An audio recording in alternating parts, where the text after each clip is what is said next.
I'm really blessed to be here in Paris Peace Forum. Welcome. Since the beginning. But I would like to introduce something also making peace. It's the music instrument. It's called القنبوس. This is disappeared because hate and radicalism, and we try to bring it back to life. Excellent. Best of luck. Thank you very much. Best of luck for reviving the Campus, Yeah. and welcome to the Paris Peace Forum. Thank you very much. أنا هنا في منتدى باريس للسلام، وهنا سأحاول التعريف وتسليط الضوء على التجارب العربية وتجارب الشباب الموجودة هنا في هذا المنتدى. اليوم كنت تتحدثي عن السلام. كيف ممكن يتحقق السلام في السودان وفي كل الدول العربية؟ سؤالك صعب. أي.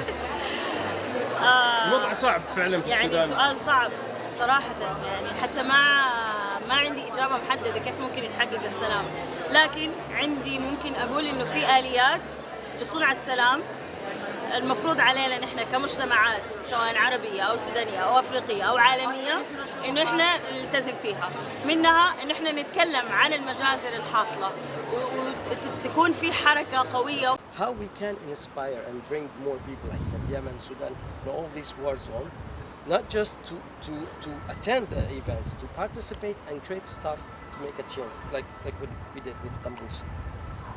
Wonderful. And so how are you bringing it back to life?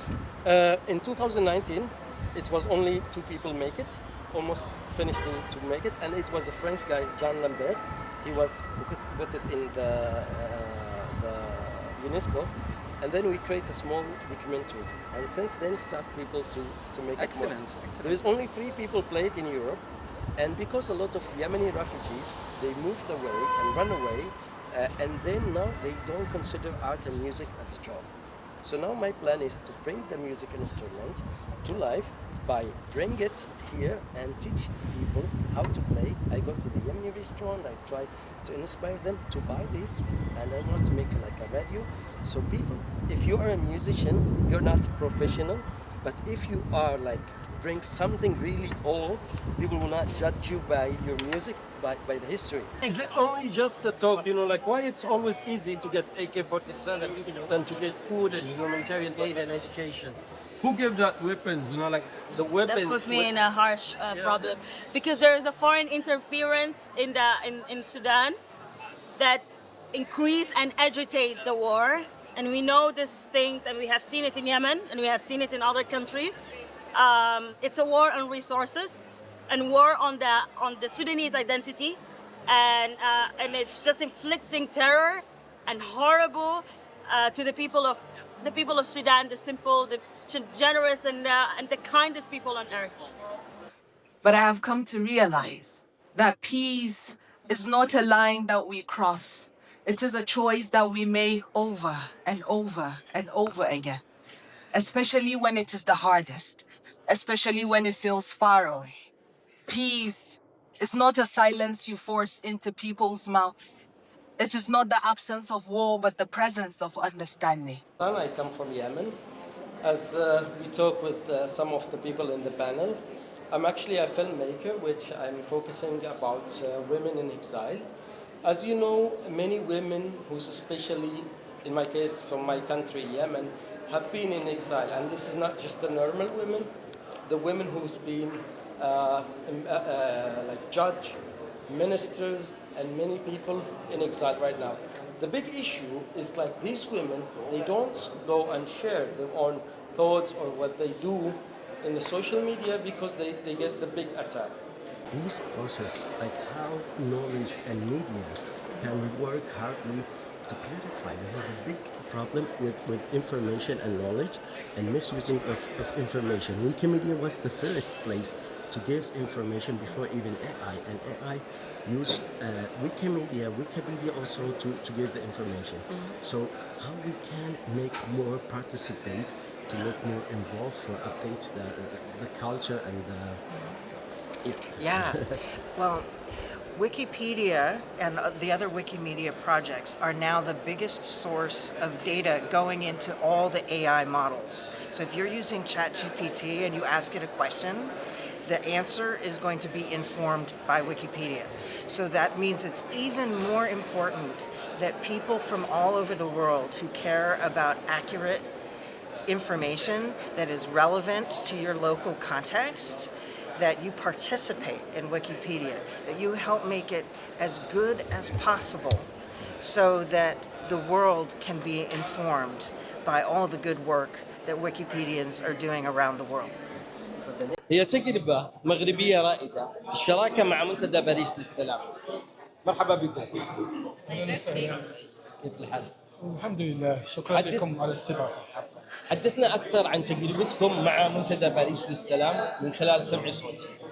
هي صراحة تجربتنا مع منتدى باريس للسلام هي تجربة ابتدأت منذ سنة 2019. 2023 تم اختيار المشروع في برنامج سكاب الذي سوف تحدثنا عنه خديجة. التجربة ديال سكاب كانت تجربة مزيانة بزاف في الجمعية ديال المجتمع التمكيني للشباب.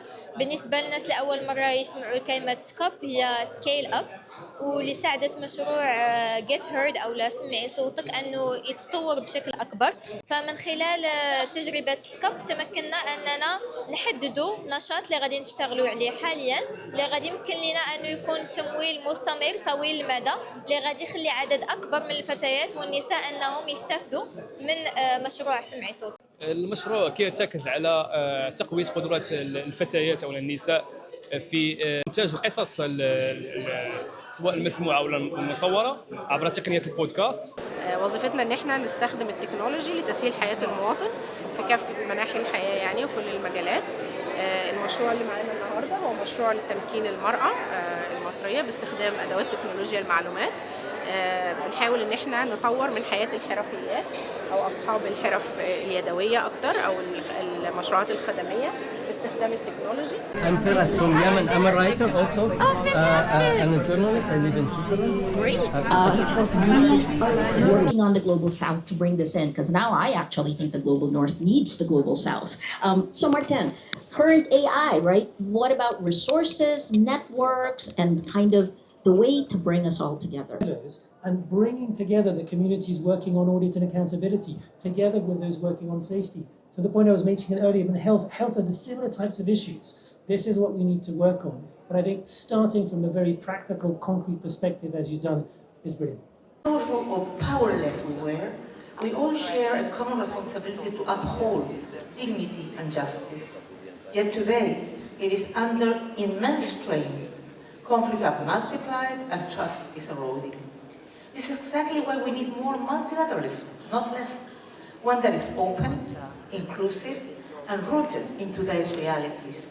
Peace, justice. Peace in Sudan. It's very difficult, but I cannot talk about peace because peace is not in my hand, but there is a mechanism to make peace in Sudan.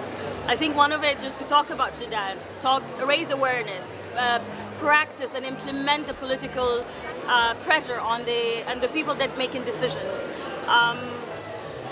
Basically, there is the international law should be upheld, and it should be upheld by the Western community that they call this and so-called international community. They have to protect the civilians. They have to reduce the pain of the civilians. They have to stop the killing. They have this obligation, and I would look forward to see more talks coming about Sudan, as we see talks talking about Gaza, Yemen, Ukraine. Sudan is not a forgotten war. It's systematically, it is by design forgotten war. And we could not accept, as I'm Sudanese and someone lives in diaspora, and I speak on behalf of a lot of Sudanese in the diaspora, we cannot accept Sudan to be forgotten. Because we're going to keep talking about it, and we're going to force everyone to talk about Sudan. كثير من المشاركين، كثير من الناس شاركوا قصصهم، تجاربهم، أفكارهم عن السلام. ما هو السلام؟ كيف نصل إلى السلام؟ ما هي خطوات السلام؟ على هذه المنصة في هذا العام وأعوام سابقة وأعوام لاحقة سيكون الحديث من تجارب السلام